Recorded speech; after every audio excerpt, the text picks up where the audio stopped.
Halo semuanya, pada hari ini saya akan bahas soal alur pembuatan KTP dan KK, khususnya untuk Kelurahan Tepus. Nah, saya menggunakan teknik analisis flowchart. Tapi sebelum itu saya akan perkenalkan diri saya terlebih dahulu. Nama saya Otniel Titus Husin, saya merupakan mahasiswa semester 6 Universitas Atmajaya Yogyakarta, Fakultas Teknologi Industri, Program Studi Sistem Informasi, dan sekarang saya sedang melaksanakan kegiatan KKN pada KKN periode 81 di kelompok 70. Kita langsung aja ke topiknya. Jadi, saya menggunakan teknik analisis flowchart. Sebenarnya flowchart itu apa sih? Flowchart adalah sebuah bagan yang menunjukkan alur proses pekerjaan dalam suatu program atau prosedur sistem secara struktural yang dijelaskan melalui logika sistem informasi. Nah, biasanya kalau secara mudahnya, flowchart itu biasa digunakan untuk alur proses bisnis ataupun alur proses dalam suatu kegiatan. Contoh alurnya seperti alur SOP pekerjaan, terus juga seperti alur dalam proses pembayaran ke kasir ataupun alur proses pembuatan SIM ataupun SKCK. Sekarang kita akan masuk ke topik pembahasannya yaitu KTP dan KK. Kita mulai dari KTP dulu. KTP merupakan sebuah kartu yang menunjukkan identitas resmi kita sebagai warga negara, khususnya sebagai warga negara Indonesia, yang diterbitkan oleh instansi setempat dan wajib dimiliki oleh seluruh masyarakat di negara Indonesia. Nah, jadi KTP itu sebenarnya memiliki beberapa fungsi. Seperti dalam pembuatan SIM itu kan butuhkan KTP, terus juga pembuatan surat tanah, terus juga SKCK, terus juga prosedur-prosedur lain yang membutuhkan kartu tanda penduduk ini. Dan di peraturan presiden pun itu juga seluruh rakyat Indonesia tuh wajib memiliki kartu tanda penduduk. Nah, di kartu tanda penduduk ini saya membuat proses alur dalam pembuatannya. Ini merupakan keseluruhan dari flowchart pembuatan KTP dan saya akan menjelaskannya secara rinci juga. Nanti di bagian alur saya akan menjelaskan secara garis besarnya di flowchart ini. Jadi kita langsung mulai aja. Kita langsung mulai aja ke proses flowchartnya. Jadi dimulai dari start dulu. Penduduk akan mengisi formulir permohonan. Lalu akan membawa fotokopi KK dan juga akan menyerahkan berkas. Nah, berkasnya itu yang diserahkan apa aja sih? Nah, yang tadi formulir permohonan sama fotokopi KK. Itu ke pelayanan kelurahan. Jadi di kelurahan nanti dia akan menerima berkas, terus juga akan memverifikasi berkasnya. Nah, kalau di sini saya menambahkan elemen seperti decision. Apakah sudah sesuai berkasnya, kayak misalnya fotokopi KK-nya sudah sesuai atau belum. Nah, itu akan masuk ke sini. Jadi kalau misalnya belum, akan mendapat pemberitahuan ke penduduknya. Kalau misalnya mungkin formulir permohonannya masih kurang ataupun KK-nya belum lengkap atau apa. Kalau sudah sesuai akan ke proses selanjutnya. Lalu akan dicatat ke laporan pembuatan dan berakhir ke operator kecamatan. Lalu operator kecamatan juga akan menerima berkas dan membaca data penduduk tersebut. Dalam sambungannya juga, sebenarnya setelah mendapat pemberitahuan dari petugas, apakah pemberitahuan petugas itu sudah sesuai atau belum? Misalnya kalau belum, bakal mengulang kembali prosesnya. Jika sudah, dia akan langsung ke kantor kecamatan untuk memulai proses perekaman. Nah, jadi di proses ini bakal direkam apa aja seperti pas foto, tanda tangan, sidik jari, dan iris mata. Nah, setelah itu dari kecamatan akan verifikasi apakah data tersebut sudah sesuai dan juga akan verifikasi data seperti telunjuk tangan dan kiri dari penduduk. Nah, kalau misalnya sudah sesuai, dia penduduk akan diminta untuk penandatanganan pernyataan kebenaran data. Lalu setelah menandatangani akan di-backup datanya ke database. Database-nya apa? Database-nya database KTP. Nah, setelah ke database KTP, kecamatan akan menyerahkan berkas pendukung untuk pembuatan KTP-nya. ke kelurahan. Nah, di kelurahan bakal diarsipin serta pemberian bukti rekaman dan KTP-nya. Sehingga nanti dari kelurahan akan menyampaikan ke penduduk dan penduduk bisa mengambilnya ke kelurahan untuk KTP-nya gitu. Dan mungkin akan dijelaskan lebih rinci lagi di alur prosesnya. Dan sekarang kita ke kartu keluarga. Kartu keluarga itu apa? Kartu keluarga adalah sebuah kartu yang berisi identitas keluarga serta keterangan-keterangannya, seperti susunan, hubungan, serta jumlah anggota keluarga. Nah, biasanya kartu keluarga ini berfungsi pada saat kayak misalnya memverifikasi sebuah data, terus juga jika penduduk itu belum punya KTP, wajib menunjukkan kartu keluarga sebagai identitas dirinya. Ataupun bisa juga untuk mengklaim seperti asuransi ataupun yang sekarang lagi marak yaitu BPJS Kesehatan ataupun BPJS Ketenagakerjaan seperti itu. Terus kita next aja. Dan di sini saya juga sudah bikin flowchart dari kartu keluarga. Ini secara keseluruhannya dan saya akan bagi juga seperti itu. Jadi saya langsung jelasin aja. Di kartu keluarga ini kita mulai dari start juga. Jadi sama, hampir sama seperti KTP, tapi berkas yang dibutuhkan lebih banyak, seperti akte kelahiran, terus juga buku nikah kalau ada, terus juga surat keterangan pindah dari suatu tempat, terus juga formulir biodata penduduk. Nah, formulir ini juga harus ditandatangani oleh kepala desa setempat. Nah, terus penduduk akan menyerahkan berkas ke petugas layanan kecamatan.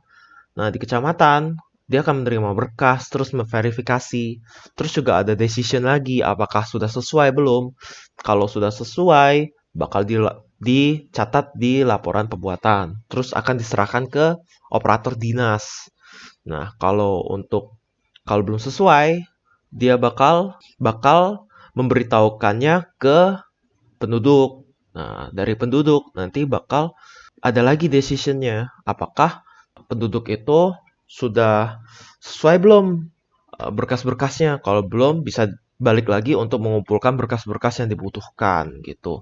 Terus nanti kalau sudah sesuai, nah dari operator kecamatan bakal ke operator dinas. Nah, di dinas ini bakal menerima, terus juga akan merekam hasil datanya. Hasil data penduduk itu bakal direkam ke database data penduduk. Nah, terus dari dinas juga akan mencetak KK serta penandatanganan dan stempel KK-nya dan akan menghasilkan dokumen berupa KK.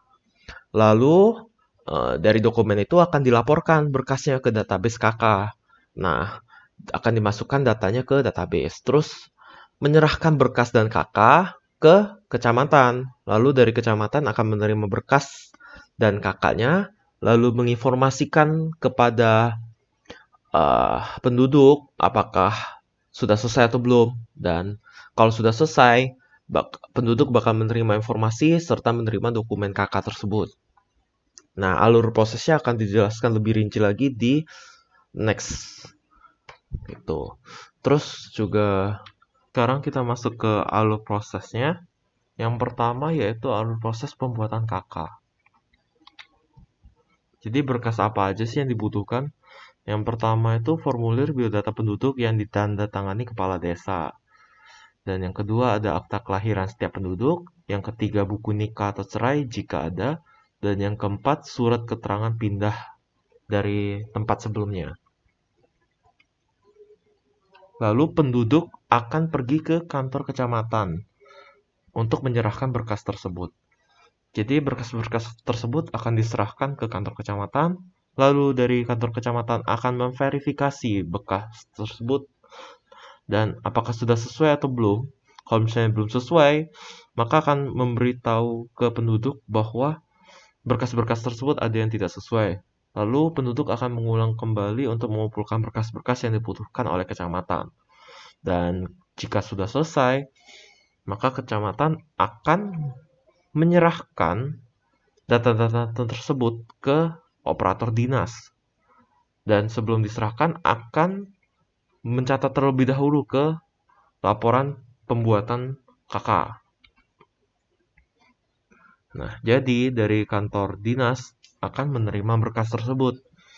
Kemudian akan merekam hasil data penduduk tersebut. Nah, masuk ke database data penduduk. Lalu dari dinas sendiri akan mencetak KK setelah penandatanganan dan stempel KK. Dan akan menjadi dokumen yang bernama dokumen KK. Lalu dari dinas akan melaporkan tuh berkas tersebut ke database KK. Nah, nanti data-data tersebut akan dimasukkan ke database KK. Lalu dinas akan menyerahkan berkas serta KK yang sudah ditandatangani dan dicap kembali ke kecamatan. Dan di kecamatan akan menerima berkas dan KK tersebut. Lalu akan diinformasikan kepada penduduk sama pemberian dokumen KK. Nah, nanti penduduk akan datang kembali ke kecamatan pada hari dan jam yang telah ditentukan. Lalu akan mendapatkan surat keterangan apakah KK tersebut sudah benar, sudah sesuai dengan apa yang tertulis di dalamnya.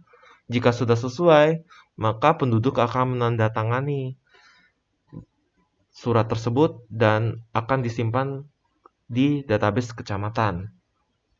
Lalu akhirnya penduduk akan menerima KK tersebut.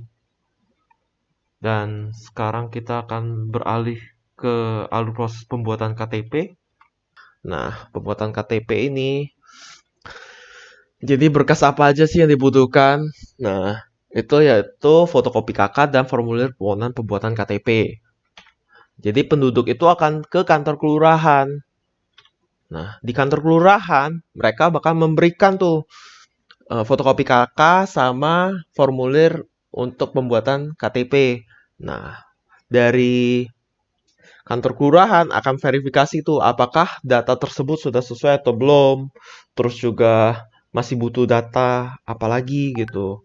Nah, kalau misalnya sudah selesai dan sudah pasti akan dilanjutkan ke proses upload. Kalau belum atau tidak sesuai, maka akan mengulang kembali. Jadi bakal menginformasikan kembali kepada penduduk mungkin untuk kakaknya tidak sesuai atau misalnya surat permohonannya salah penulisan. Nah, itu akan diinformasikan kembali ke penduduk. Nah, kalau misalnya penduduk sudah mendapatkan informasi tersebut, nah, penduduk akan mengulang kembali tuh, kayak misalnya fotokopi kakaknya sudah benar atau belum, terus juga surat untuk permohonan pembuatan KTP-nya, penulisannya juga dibetulin. Kalau sudah, mereka akan kembali lagi ke kantor kelurahan untuk memverifikasi datanya kembali. Nah, kalau sudah selesai, verifikasinya sudah lancar, maka petugas kelurahan akan memproses tuh data-datanya, akan juga menulis di pelaporan pembuatan KTP-nya. Lalu akan mengupload data tersebut ke kecamatan. Jadi di kecamatan akan diproses lagi untuk proses verifikasi-verifikasi lain yang dibutuhkan oleh kecamatan. Itu. Jadi penduduk akan diinformasikan tuh, oh saya harus ke kantor kecamatan tanggal segini jam segini. Nah, nanti penduduk akan ke kantor kecamatan untuk proses verifikasi. Di kantor kecamatan akan dimintai untuk scan iris mata, terus juga scan sidik jari, sama scan untuk misalnya tanda tangan gitu. Nah, dari situ setelah men-scan akan dimasukkan ke database. Database-nya apa? Database KTP. Nah, dari hasil scan itu apakah sudah sesuai atau butuh diulang kembali? Jika butuh diulang, maka dia akan minta penduduk untuk mengulang kembali proses scan tersebut. Kalau misalnya sudah sesuai, bakal dimasukkan ke database kembali. Database apa? Database KTP gitu. Terus setelah itu kantor kecamatan akan memproses KTP tuh dan juga akan verifikasi nih apakah datanya sudah sesuai atau belum, atau misalnya penduduk sudah yakin belum sama data-data yang dibutuhin, misalnya kayak tempat tanggal lahirnya sudah sesuai atau misalnya status perkawinannya benar nggak atau apa. Nah, itu akan diproses lagi nih. akan dimintai keterangan juga sama surat keterangan kalau misalnya KTP tersebut sudah sesuai atau belum. Nah, kalau misalnya sudah sesuai, maka penduduk akan menandatangani dan akan diproses kembali ke database KTP kalau misalnya data-data tersebut sudah selesai atau sudah sesuai sama yang dibutuhkan oleh penduduk. Nah, setelah itu dari kecamatan akan mengirimkan berkas-berkas yang dibutuhkan untuk pembuatan KTP gitu. Jadi, mereka akan mengirimkan ke kelurahan kembali dan akan menginformasikan bahwa kecamatan sudah menyelesaikan bagiannya gitu. Nah, nanti dari kelurahan akan menginformasikan pada penduduk kapan boleh datang untuk mengambil KTP-nya. Nah, nanti setelah jadwalnya sudah sesuai, maka penduduk akan mendatangi kantor kelurahan. Nah, mereka akan menandatangani juga surat kebenaran untuk kelurahan. Setelah menandatangani, akan diterbitkanlah KTP-nya. Nah, KTP itu akan dicek kembali itu oleh penduduk apakah sudah benar, datanya sudah sesuai yang dituliskan apakah sudah betul gitu. Kalau sudah sesuai, maka selesai alur prosesnya. Nah, jadi mungkin itu aja sih, sekian alur proses dari KTP dan KK. Semoga bisa membantu juga untuk pembuatan KTP dan KK, khususnya di Kelurahan Tepus. Dan juga saya terima kasih juga kepada Canva dan Freepik karena sudah membantu saya dalam proses desain pada video kali ini. Sekian dari saya, terima kasih.